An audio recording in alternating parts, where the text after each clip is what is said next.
What's going on, Fragrance family? It's your man Gator, better known as the novice nose out here at these fragrance streets. Man, it is definitely the dog days of summer, and one of the things that people look for a lot during this time of year is something fresh. Well, Perfumes de Marly has a couple of fresh DNAs, one in particular that got a lot of steam picked up a couple of years ago, and that was Perseus. Now, me personally, I feel like Perseus is a little bit of a more fall weather scent, but some people do gravitate to that citric nature of that DNA. Well, the price tag is what kind of blocks a lot of people from going after that particular bottle here. But again, who else? French Avenue coming to the rescue again. They've got a new inspiration of that fragrance called Pierce. It's from their Equestrian series, and I've had a chance to spend a good bit of time with this fragrance over the last few weeks or so, man. So got a lot of thoughts about it in the meantime. You know the drill, guys. Y'all go ahead and pull up, and stay tuned.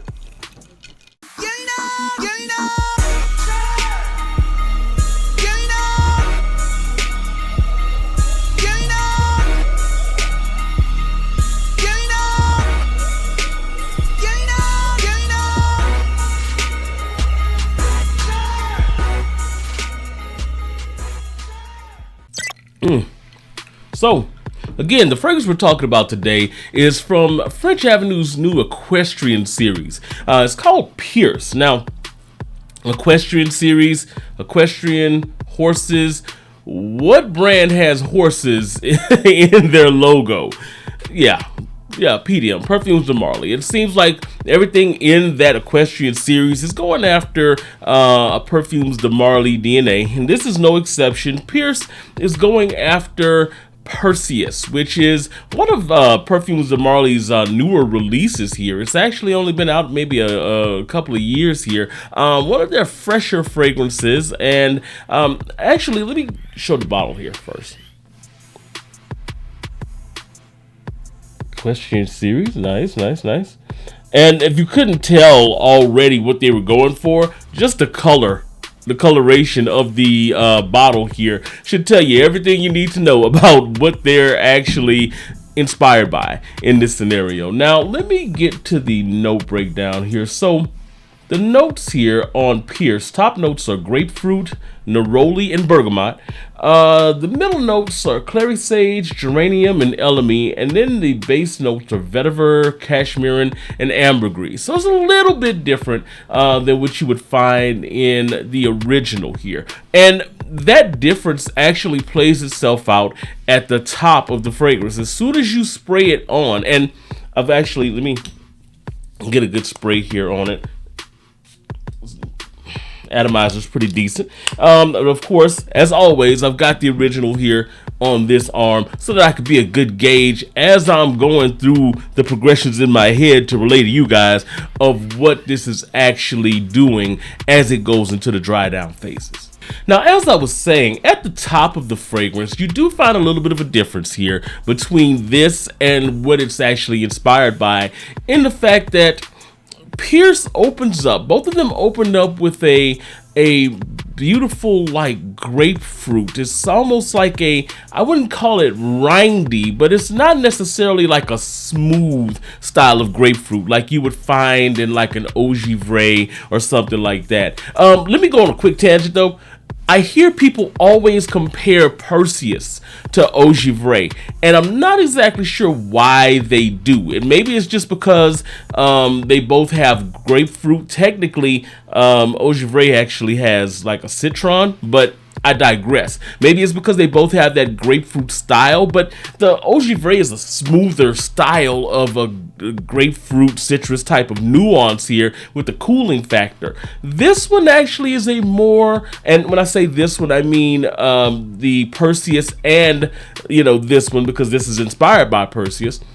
They have more of a grapefruit that is layered with a floral, and that's exactly what you get here. When this thing sprays on, the first thing you get is that grapefruit, that highly citric nature here of the grapefruit. It's slightly tart, but along with that you get a definite floral nuance. This is definite floral pop here. Now, the difference between how this one initially presents and how Perseus presents is that Perseus kind of comes across a tad bit more fruity at the top of it. This one actually comes through a little bit more floral, and I think it's because what we're getting here is a little bit more of a punch from the neroli here. It's not quite as high quality juice as you would find in that Perfumes de Marly. Not saying this isn't high quality, but the reason I bring that up is because the citrus in here doesn't come across nearly as bright as it does in the original. And of course, the original comes across a little bit more fruity, which makes me, lends me to the thought that it really kind of comes down to the quality of the juice at the top. That being said, while they're not completely one-to-one, they are extremely close from that opening here. Like I said, you're going to get that floral influenced citric vibe here from the outset. Now, as it kind of starts to go into the initial stages of the dry down here, coming out of that opening, you really continue to get mostly that grapefruit and florals here. You're getting kind of a hint of what I'm picking up is kind of like a mintiness in the background, which is most likely coming from the geranium influence on this. So you're getting kind of a, to me at least, you're getting kind of a heavier style of floral grapefruit nuance here. Now, this kind of goes back to something that I tell people a lot when they talk about Perfumes de Marly and they made a fresh warm weather scent. While I feel that you could rock something like this, a citrus, in essence, in warm weather, this is actually more of a woody citrus floral type of nuance. So I think if you're in a drier climate, it'll probably work a little bit better when you're thinking about florals with citrus and how that presents. But if you're in a humid climate, like I'm from Louisiana, man, and even if it's a floral that is paired with a citrus, it's still gonna not quite handle that humidity very well, and it might come across a little bit cloying. But again, I'm going through all kind of tangents on this video here, but that was just my 2 cents because I was thinking about the fact that as we're going into the dry down here, we're getting a good bit of, floral nuance. Now, one of the things I really love about that original DNA, that Perseus DNA, is the aromatic nature in it. That stuff, when you spray it on and you're getting that citric nature here and a little bit of that woodiness and that floral nature, it really kind of expands. It really kind of takes over a space.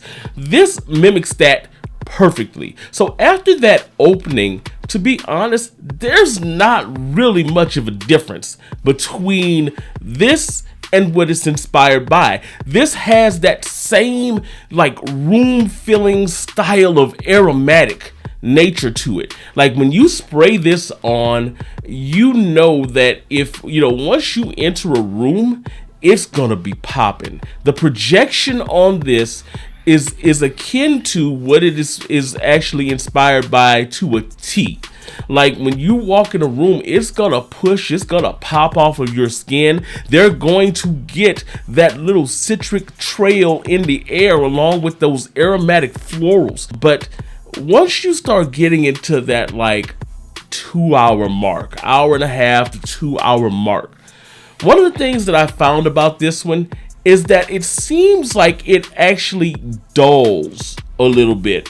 It still is there. The presence is still there. It is still kind of popping off the skin a little bit. I mean, the sillage is still there. It's still, aromatic.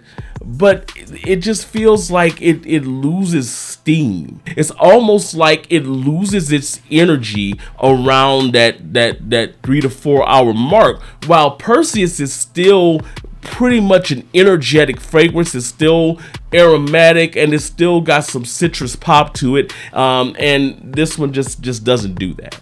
Now, that being said, I mean, it still lasts a good bit of time on skin. I'm getting somewhere in that 6-7 hour range as far as the longevity on this. And to be honest, if I put it on clothes, this is one that'll just last on clothes until you wash them. I mean, the geranium in here, while it may not be the highest quality, it does stick. And you will kind of continue to get a lot of the floral and you know, slightly woody nature in here until you wash your clothes, man. It is just that in this one, it just feels like it falls flat. Whereas Perseus, you know, I get maybe an hour more of the of longevity here, so it's not a big difference as far as longevity goes on between the two at all. It's just that the Perseus seems more lively for the life of the fragrance, while this one, like I said, around that 3 or 4 hour mark, just kind of falls flat and it just doesn't pop the same. All that being said, if you were to ask what would be the closest to a 1-to-1 to a Perseus, this is it, because outside of that initial 20 minutes and outside of that last, like, you know, going into that 4 to 5 hours in the dry down, in the mids, you're getting basically the same fragrance with just tad little quality deficiency nuances in this fragrance. I think this is a great utility buy, man. I again, going back to what I said at first, I think this is going to be more of a fall and spring fragrance. I don't think, just like I think with the original Perseus, I don't really think that this is the best fragrance for summer. Then again, that's just my personal opinion, because I know a lot of people who really think and really lean on Perseus as this hot weather scent. I just don't see it, especially in like super humid areas. Then again, I just may have a different idea of what I like in a freshie, and you may too. So I would say put your nose on it and see what you think about this fragrance, as far as and not just this one. Put your nose on the original Perseus and see how you feel about, you know, the utility of it as a summer fragrance. But all in all, I think this is actually a really great interpretation of that DNA, and overall a really great fragrance. So guys, I really was surprised that I liked this fragrance as much as I did. While I'm a fan of the Perseus fragrance, I'm not a huge fan of the DNA. It's a good fall fragrance, a good spring fragrance. The price point does color my opinion slightly on the utility of the fragrance in my collection. Well, this does kind of knock out that whole consideration when it comes to price point. Now, I have tried a couple of other inspirations of the Perseus DNA, Art of Wood, for example, which kind of takes a vanillic turn on that fragrance here. It does, so it's kind of a twist to the DNA, but it goes very rosy. The florals are in that rose manner. The geranium in here is done really well. It's balanced really well. Like I said, it's almost a 1-to-1 to the original, at least for the first few hours or so. At that hour 5, it does kind of go flat, and you know, that could be a problem for some people. But in all honesty, when you're wearing a freshie, most of the time you're only going to be, you know, wearing it out for about 5 or 6 hours anyway. I think this really does have utility, and it fits in that Perseus space. If you just want something that's going to be a nice citric floral that'll get you some decent longevity and have you smelling good, and it's definitely a room filler, just like the fragrance is inspired by, man. That's all I got for you today. Have you put your nose on this thing yet? Let me know in the comments. And as always, guys, make sure you like this video, subscribe to the channel, and of course, share this video with somebody you know that loves fragrances. And as we always say, guys, make sure you make today the best day. Well, no. Let me do it right. Whatever you're doing, however you're doing it, make sure you make today the best day ever on purpose.